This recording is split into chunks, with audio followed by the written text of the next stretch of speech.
الله أكبر الله أكبر لا إله إلا الله إن الحمد لله نحمده سبحانه ونستعينه ونستغفره ونعوذ بالله من شرور أنفسنا ومن سيئات أعمالنا من يهده الله فلا مضل له ومن يضلل فلن تجد له وليا مرشدا وأشهد أن لا إله إلا الله وحده لا شريك له له الملك وله الحمد يحيي ويميت وهو على كل شيء قدير اللهم اقسم لنا من خشيتك ما تحول به بيننا وبين معصيتك ومن طاعتك ما تبلغنا به جنتك ومن اليقين ما تهون به علينا مصائب الدنيا ومتعنا اللهم بأسماعنا وأبصارنا وقواتنا ما أحييتنا واجعله الوارث منا واجعل ثأرنا على من ظلمنا وانصرنا اللهم على من عادانا ولا تجعل مصيبتنا في ديننا ولا تجعل الدنيا أكبر همنا ولا مبلغ علمنا اللهم ولا تسلط علينا بذنوبنا من لا يخافك ولا يرحمنا يا رب العالمين.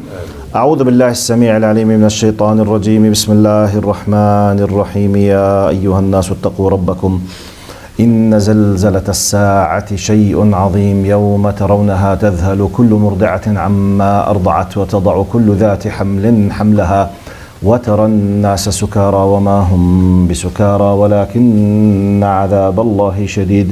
وأصلي وأسلم على المبعوث رحمة العالمين سيدنا محمد بن عبد الله وعلى آله وصحبه ومن والاه عنا معهم إلى يوم الدين. أما بعد. In the name of Allah subhanahu wa ta'ala, the most compassionate, the most merciful, all praise and thanks are due to him and peace and blessings be upon his beloved Prophet Muhammad sallallahu alayhi wa sallam.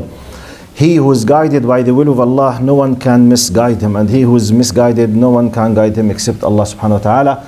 I do bear witness that there is no God but Allah and Muhammad is his messenger. Assalamu alaikum wa rahmatullahi wa barakatuh. Respected brothers and sisters in Iman. Today's khutbah will be the title, Dear Father, Dear Mother, please don't be a fire extinguisher at home, but be a refuge, a shelter, a haven, oasis as much as you can at home.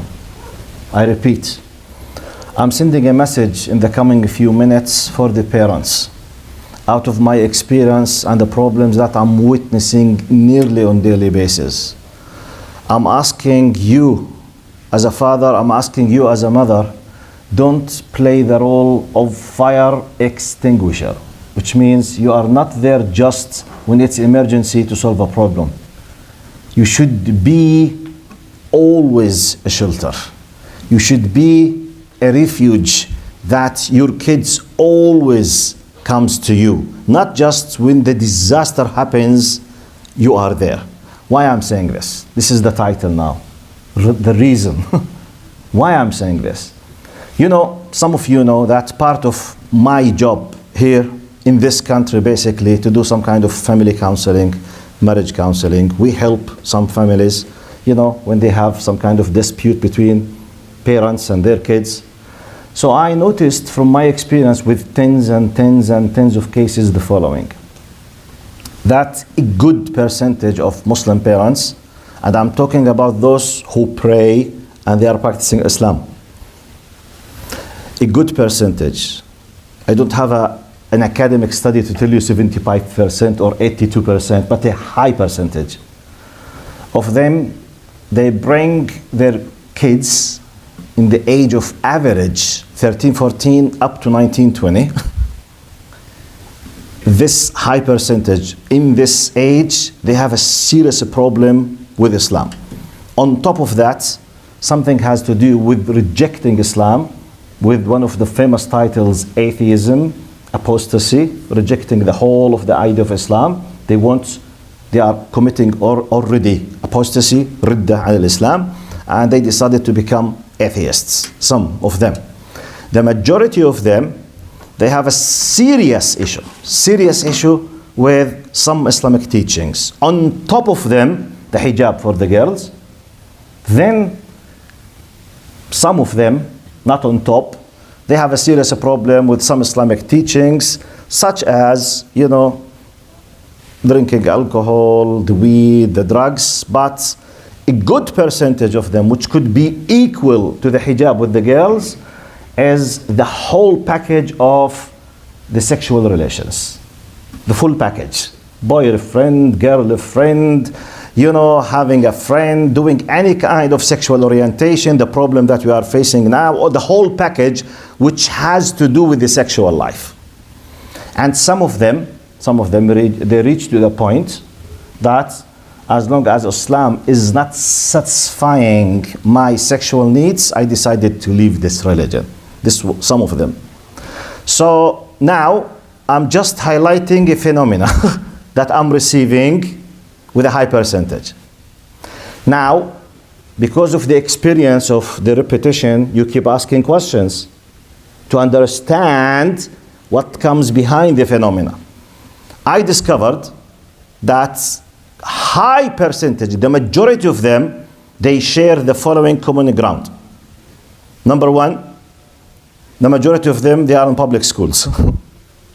The majority, not all of them. Some of them in Islamic schools, yes. But the majority, they are in public schools. The majority of them, they have a big percentage of non-Muslim friends. At school, outside school. Which means when they want to enjoy, when they want to spend a good life, so the influence, public school, outside the school. This is something very common. I'm just highlighting a phenomena. I'm not doing a study. I'm telling you about what happens. So this is just a phenomena. Their parents, in most of the cases, they work with us, work with themselves like fire extinguishers. Just out of a sudden, 12 midnight, hello, assalamu alaikum, please help me. My son decided to leave Islam. And sometimes they might call you at 12 a.m. Now I'm asking the question, because, okay, we do our best to help, but we discover that the age of these problems is average 6 to 8 to 10 years. When the disaster happens, the parents, they do what? They want an emergency from the sheikh and the imam. Emergency. Because he left Islam. Do you think someone leaves Islam just out of a sudden? Do you believe so? It's impossible. I repeat. Impossible. Some agricultural plantation, the seeds, they were planted for years and years and years from someone or something else outside your domination area, Mr. Father. So I'm sorry to say it. I have to say it. Where have you been? When your daughter decided to leave Islam, it's not a sudden question, it's not a sudden decision. It's impossible. No one, if he is raised in a normal, not excellent, just normal Muslim, Islamic, environment, just she or he sleeps, then he comes in the morning, something, well, I think it's nice to try to leave Islam. Why not to enjoy being apostate, murtad? No one does that. No. It takes, because I sat with many of them. One of the cases, I was told by the one who asked me to give the appointment, he told me that this person, for example, he became a murtad. He was about 20 years. He said he became an anti-Islam and hatred of Islam, and we are not sure if he is an atheist, but most likely he is. Okay, I told him, what do you think was the reason? He said he was, the imam or the assistant of the imam at the masjid dealt with him in a very, very tough way just once. He decided to leave everything. I could not grasp it, but I said, okay, this is what I was told. I have no information. So in myself, I said, Hasbi Allah wa ni'mal wakil on this imam and this assistant. What did he do? When I sat with the young man, I can tell you as an expert, I'm in the field of comparative religions. I swear by Allah that this young man is reading books against Islam at least in 6 years, at least. Because the information that he has needs an average 6 to 10 years to be grasped. And the only simple idea for his father and the friend of his father is what? He came to the masjid The Imam was tough with him and decided to leave Islam. He said, Ya Allah, what are you saying? When I ask the same formula, okay? Public school, a lot of non-Muslims all the time, outside, now some of them, after they discover that there is a disaster about to happen, immediately they bring him to an Islamic school at the end of, by the way, what you have witnessed might be just the tip of the iceberg. The problem is not finished by taking him from a public to Islamic after spending 8 years in this environment. You have not solved the problem. Okay, what is the message? I told you about the phenomena and the analysis. What's the message that I'm trying to send, which I will finish my khutbah with? In a very simple words, I beg you, brothers and sisters, our kids, our sons, our daughters, they are a trust, amana in our hands. It's a gift from Allah. And Allah says clearly, literally, قُوا أَنفُسَكُمْ وَأَهْلِيكُمْ نَارًا وَقُودُهَا النَّاسُ وَالْحِجَارَةُ عليها ملائكة غلاظ شداد. Protect yourself and your families, your kids, your sons, your daughters, your wives. أهليكم نارا, protect them from the hellfire. So one of the basic things of tarbiyah, let's make a quick analogy. We use in Arabic language, we say tarbiyat al-nabatat. The word tarbiyah is used for the plantation in Arabic language. We do tarbiyah for the trees. This is in Arabic. We say tarbiyat nabatat. When you do some plantation, when you seed something, a tree or something, we call it tarbiyah. The same terminology, we use it for the human being, which is the tarbiyah. You all know, even the non-Arabs, they know what tarbiyah means. Now, the basic analogy, how do we do tarbiyat nabatat? Environment, good soil, clean water, air, oxygen, heat. You protect, you keep taking care all the time. Fertilization, agricultural, fertilize all the time. You keep, if something bad, something wrong, you cut this piece, you be careful, you clean, you move it to the sunshine, you protect it from any kind of harmless. If you saw some insects, immediately you bring some kind of, special, materials to kill these kind of diseases all the time. When this small planet becomes a tree, most likely we leave it. خلاص, but any moment, this small planet, anyone can break it. Anyone, even by mistake.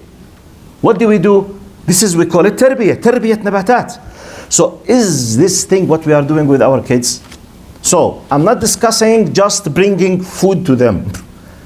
Bringing food, paying their pocket money, taking care of their schools, paying for needs, it's something basic. We should not discuss it.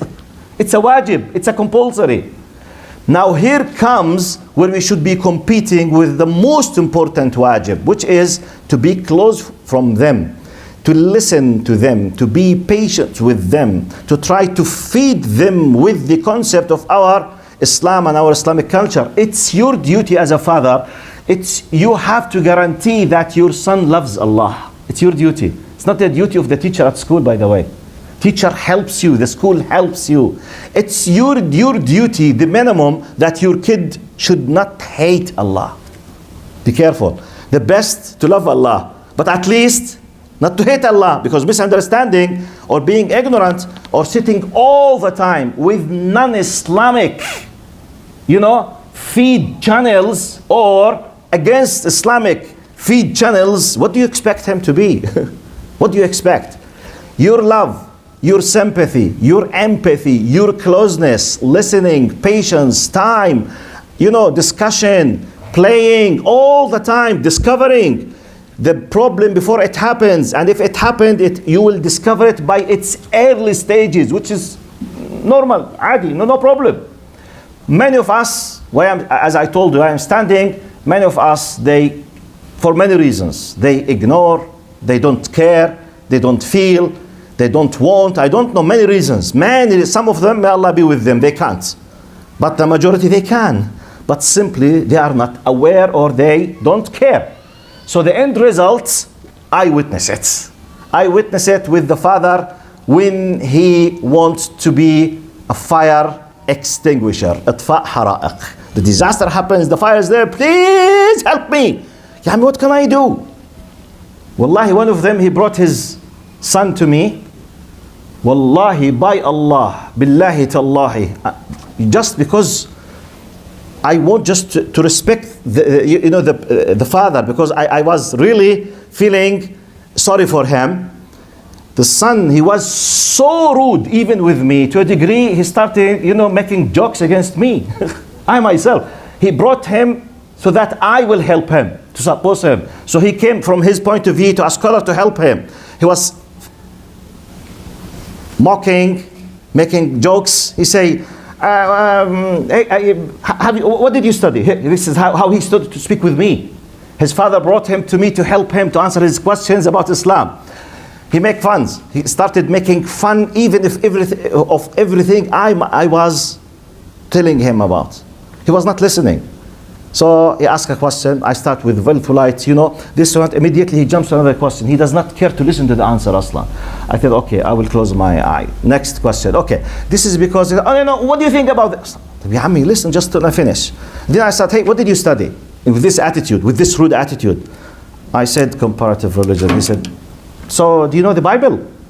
I said, yes. He said, have you read it? La hawla wa la quwwata illa billah. I said, yes. I'm controlling myself because I feel sorry for the father, because the father lost his son. I said, I want to help him. I'm like the nurse now, okay? So I have to be patient. Then he said, what is the first book of the Torah? La hawla wa la. He was asking me simple, silly questions as if he's making a test for me. Making fun of me. I said, La hawla wa la quwwata illa billah. La hawla wa la quwwata illa billah. Okay, so I can tell what kind of attitude, what time, where did he spend his time, this son. I feel sympathy with the father, but at the same time, I feel so angry from the attitude of the father. Where did he spend his time till his son reached to this level? How? Okay, from faith point of view, I know he's not an expert. But from ethical manners point of view, he did not even stop him not to be rude with me, not once, in the same room. So I can tell that he was a spoiled what? Spoiled child. I can tell that this man, gentleman, was not told once in his life, no, don't do this, this is wrong. No. He was doing everything he wishes. Because he was spoiled to a degree, he does not respect anyone on earth. And he became an atheist. So it's a package. It's a package. Please, let me finish by repeating the title. Your job to be a haven, refuge, shelter, oasis, all the time, not a fire extinguisher. أقول قولي هذا وأستغفر الله لي ولكم فيا فوز المستغفرين. استغفر الله استغفر الله استغفر الله. إن الحمد لله نحمده سبحانه ونستعينه ونستغفره ونعوذ بالله من شرور أنفسنا وسيئات أعمالنا. من يهده الله فلا مضل له ومن يضلل فلن تجد له وليا مرشدا. وأشهد أن لا إله إلا الله وحده لا شريك له له الملك وله الحمد يحيي ويميت وهو على كل شيء قدير. Now let me finish with a simple principle in Islam. Allah subhanahu wa ta'ala will set all of us accountable for two things: for your intention, your efforts, regardless of the results. I repeat, one of the beautiful, excellent beauties of Islam, that accountability will be based on the fact of your intention, your efforts, not the results. I'm discussing the results and the intention now. Maybe the results cannot be controlled, but most likely, inshallah, according to the general law, you will see results. Sometimes you might not control. Don't worry. You will not be accountable. This is the most important thing. Because we know the example of Nuh alayhi salam. Do you think any of us could reach 1000% of what Nuh did? It's impossible. About 1000 years of da'wah, and he's from ulil azm min ar-rusul, from the great messengers. Yet he could not even convince his son, not because he was falling in short. No. His son, he was so wicked and he decided to be a kafir. What can I do? But the father did his best. So Allah subhanahu wa ta'ala did not blame Nuh But he told him, يا نوح لا تسألني ما ليس فلا تسألني ما ليس لك بأنه عمل غير صالح, which means stop asking forgiveness. خلاص, close the file. He's a kafir and he will be punished. خلاص, detach yourself. But Allah did not blame Nuh in any way. Oh yeah, Nuh, you have not your best, you have not done your best, and therefore look, no. خلاص, just leave him. He will be punished. Then Nuh submitted. He said, I'm sorry, Allah. I will not ask again. So sometimes it might really, you can't control it. But have you done your best? This is the question. Before we make dua, إخواني وأخواتي جزاكم الله خيرا. I will say it in Arabic, then I will repeat it in English. يا أحبة أهل الدار تخصيصا, قدر الله سبحانه وتعالى قبل سويعات انتقلت إلى رحمة الله تعالى والدة أخينا الحبيب من أهل المسجد, أخوينا الحبيبين الأستاذ طلعت خير الدين والأستاذ فراس خير الدين, اللي بيصلوا دائما معنا وهم من أعمدة هذا المسجد, أصحاب روزة للسيارات, وهم من أهل المسجد, من أهل الخير ومن أهل العطاء. توفيت قبل قليل رحمها الله, ندعو الله لها بالرحمة إن شاء الله. وغدا لمن أحب وكاد ظرفه يسمح, والأجر عظيم جدا لمن كان قادرا, غدا الساعة 12 قبل صلاة الظهر في إسنا تكون الصلاة, ثم الدفن لمن كان مستطيعا, وفيه أجر عظيم كما قال النبي صلى الله عليه وسلم في الأحاديث. الدفن في المقبرة عن 9th line الساعة 1 بإذن المولى عز وجل. Respected brothers, our dear respected brother Firas خير الدين and brother طلعت خير الدين, they are both of them, they pray with us in this masjid and they are from the very close brothers to us. Their mother passed away just a few hours ago. May Allah descend His mercy upon her, rahimahullah subhanahu wa ta'ala. The janazah will be prayed inshallah tomorrow at Esna at 12 before the Dhuhr prayer. So if you have a time, please join us in the janazah prayer. Then the body will be on the 9th line cemetery inshallah. If you have a time at 1 o'clock. جزاكم الله خير. نسأل الله أن يرحمها رحمة واسعة وأن يغفر لها ويتغمدها بواسع رحمته وأن يغسلها بالماء والثلج والبرد وأن يرزقها أهلا خيرا من أهلها ودارا خيرا من دارها وبيتا خيرا من بيتها وحياة خيرا من حياتها. اللهم يا رب إنك تعلم أنها قد نزلت بك وأنت خير من ينزل به, فتجاوز عنها وارحمها وعافها واعف عنها واجعلها من أهل الفردوس أعلى. اللهم يا رب العالمين. يا رب يا حي يا قيوم يا حنان يا منان, ونسألك بأسمائك الحسنى وصفاتك العليا أن ترحمنا جميعا رحمة واسعة عامة شاملة, وأن تغفر لنا ذنوبنا يا الله, ما علمناها منها وما لم نعلم, صغيرها وكبيرها, جلها ودقها يا رب العالمين. سبحانك لا نحصي ثناء عليك أنت كما أثنيت على نفسك, أنت المقدم وأنت المؤخر وأنت على كل شيء قدير.